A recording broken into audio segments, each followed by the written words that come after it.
Please make sure to subscribe and like. We're almost at 500 subs. Anyway, let's get started. It's almost going to be a year since I made my previous Fortnite video. If you haven't seen it, check it out here. Though that video is a little outdated, a lot has changed when it comes to Fortnite. So how is the game doing now? Well, it hasn't gotten any better and arguably maybe a little worse. It's just kind of stuck in this limbo state that hurts to see. Before we jump into this, I want to clarify that I'm not a hater of Fortnite. I love the game very much and I will continue playing it until it truly disappoints me or Epic does something so outlandish that it just completely turns off the public to it. It's kind of sad to see. Out of all my friends, I'm the last one to play Fortnite. You see this kid? That's literally me. But I feel I have the right to criticize this game. I'm not some mindless person who just accepted the game how it is right now. I know that it can be better, since most of us were there when it was something that we've never seen before. So, let's drop into the many problems that Fortnite currently has. The recent updates that we've been receiving, they've been kind of lackluster. The most recent seasonal event that just passed was the Summer Escape event, which is just Fortnite's summer update. Now, many fans are disappointed in the update, feeling let down by Epic. Personally, the map, which is something I'll touch on later, didn't change at all. The only change, if you can call it that, is in Sun Swoon Lagoon, in this little area here. It was briefly decorated with summer party items, and that's really it. In this tiny area that can be easily overlooked when playing, the only reason people landed here was to complete their limited time challenges to claim some questionable rewards. Some rewards included Starry Sea, a gun wrap, and the Toasted Coconut emote, which is a nod to Leonardo DiCaprio's meme in The Great Gatsby, which is pretty funny. But I know that there are people who actually like these rewards, which is totally fine, but don't agree with the map changes. Plus, I know I'm not the only one who doesn't use them. Like, come on, they're just not interesting and they have very, very simple designs. The summer updates of the old were way better. Arguably, the two best summer updates ever were both in 14 Days of Summer, which released back in Season 9, and Summer Splash, which was released a year later during 2020 in Chapter 2, Season 3. These were the best summer updates. First, with 14 Days of Summer, the rewards were way better, a better looking back bling, a very good summer theme emote, and just all around great things. But not only that, the whole concept of 14 days was different modes every single day, new and old, which was really fun at the time. Then a year later, with the release of Summer Splash, in a year filled with darkness and an overall hard time, Fortnite gave us a fine event. It was different for 14 Days of Summer in terms of having vaulting and challenges, but it did have different modes. This event did not have any rewards, which is understanding. But I hope with the next summer event that comes, Fortnite can learn from their mistakes that they've been making for a while now. Let me know down below, what was your favorite Fortnite summer event? Speaking of updates and events, Fortnite has not had an in-game real event since Collision, which happened in Chapter 3, Season 2, and where a group of 4 people team up and band together with the Paradigm while inside a newly remodeled and awesome version of Mecha Team Leader, who we saw back in Chapter 1. But I say this is the last real event in Fortnite because look at this, something happening in the game on the map with cool cutscenes and very cool player participation. Sure, this isn't the best event ever, but it was certainly fun when you and your friends were working together. But yes, I know that technically the last event was the Fracture event back in Chapter 3, Season 4. New Year's doesn't count because that happens every year. But Fracture, considered by many Fortnite fans to be the worst live event ever. And I agree with the statement. Fortnite has had many events and this one is all the way at the bottom. If you were lucky enough to not be in this, let me give you a quick rundown of this disaster. The Fractured event served as the finale for Chapter 3, so us the fans expected some big grand finale like we had for the previous 2 end events, which were both really good. So, as the Herald and Chrome started to consume the island, us the Loopers for one last time tried to hold her off, but we end up losing.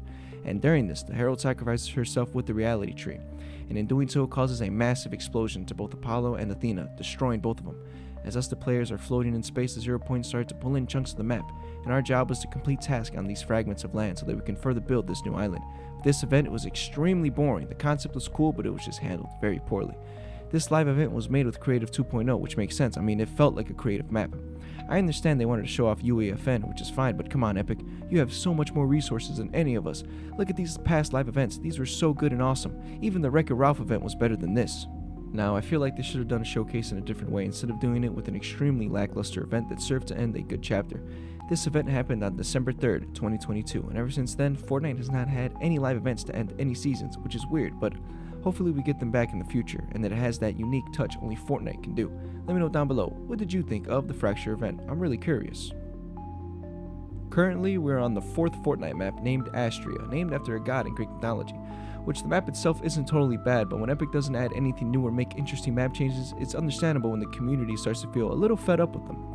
It's like every time an update rolls around, it's not our fault that we expect something new and exciting every time. I mean, that's literally what Fortnite used to do for us for years, so now when an update goes live, instead we get bugs and no buffs to weapons that may feel a little weak. I definitely know I'm not the only one who feels like this. Some comments from the Fortnite subreddit include, the weapons are quite fun, but I wish the game wasn't so lopsided with the areas that have gotten boring due to Epic not doing proper map changes and just slapping a huge POI in the map, lol.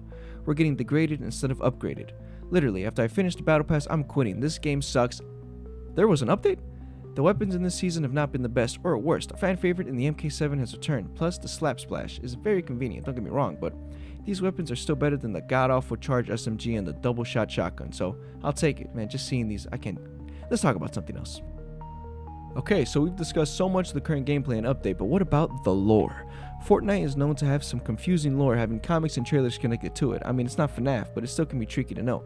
Currently, the lore is a little shaky. I think that's another problem of the game. It's like every season that comes out now has brand new story and brand new characters. Within the first week, we're giving so much voice lines on why we should care about this. Back in Chapter 3, the lore was starting to pick up. It was fairly easy to understand. You had the enemies in the IO and the good guys being the 7. And even before that, all the way back in Chapter 1, we didn't even care about the greater story being told until Chapter 2 with the device event. When we saw someone talk, we were like, wait, a Fortnite character talking? What? Another aspect that added to the lore was the skins within the Battle Pass, but now I feel like the skins have been a little bad and people don't look for original Fortnite skins anymore, but instead look to the collab skin, which is also a problem. I feel like every skin in the Battle Pass is overlooked because of the collab skin. For example, in this season we have Optimus Prime, which is very cool, but I feel like he shouldn't be in the Battle Pass. I mean, we all know it was to promote Transformers Rise of the Beast, but that's the problem right there. Fortnite is like, hey, here's Optimus, and don't forget to watch his new movie. Oh, and by the way, buy his other skin in the shop too. Most people bought the Battle Pass because of Optimus, even though me personally, I bought it from my girl era, which I think is a better skin than Optimus. But staying on the topic of skins and Battle Passes, another area I feel like has been getting a little bit of hate is the level 200 bonus styles. You see, when you finish the Battle Pass, you can pass level 100 to 200 to get even cooler styles for your skins. Recently, the bonus styles have been a little bad, so that doesn't help give anyone enough motivation to even get to 200. The best bonus styles, in my opinion, that Fortnite has ever had were in Chapter 2, Season 8, Chapter 3, Season 1, and also in Chapter 3, Season 4. I hope that Fortnite breaks away from the 3-color wave that they've been doing for a while now and hit us with some cool and unique styles in the future. I wanted to quickly mention collabs, though it isn't a horrible problem. I feel like at this point, nobody is hyped for them anymore because of how many we get. In fact, while I was making this video, 3 collabs were announced and 2 of them released.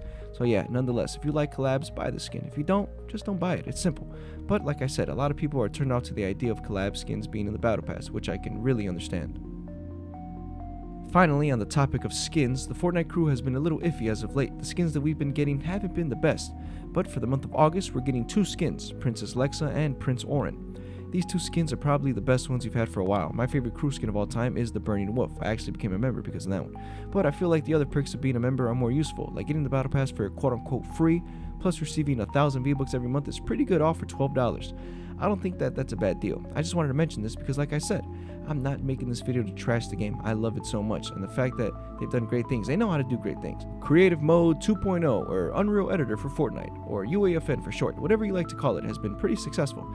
It has opened the door for many creators to make and publish their maps. I feel like if Fortnite didn't have this, then Creative Mode would be dead, because in the older version of it, there was only so much you could do, and eventually people probably would have got tired of it. We all remember when UAFN kept getting delayed and delayed, but now that it's been out for some time, I feel like we've only just scratched the surface. Also, the ability to monetize maps is awesome. But, like anything, it was not perfect. UEFN has some rules, like anyone under 18 can't use it, which sucks. Plus, UEFN is not available on console.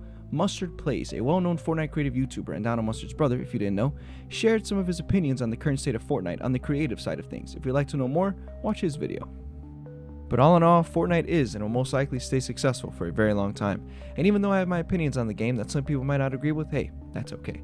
But in terms of playing the game anymore, I don't do as much as I used to, which is kind of sad. And I know over the years Fortnite has lost its popularity and many people have come and gone. It will still rack in millions of dollars and have millions of people playing. Will anything get changed? Maybe, and maybe not. I just wanted to share with you guys what I feel about the current state of Fortnite. Let me know down below, what do you guys think of the game? Also, thank you for the amazing support of my channel recently. It has been amazing. We're almost at 500 subscribers. That is just so crazy. So thank you so much. Please check out some of my other videos if you'd like. And alright, I'll see you in the next one. Take care.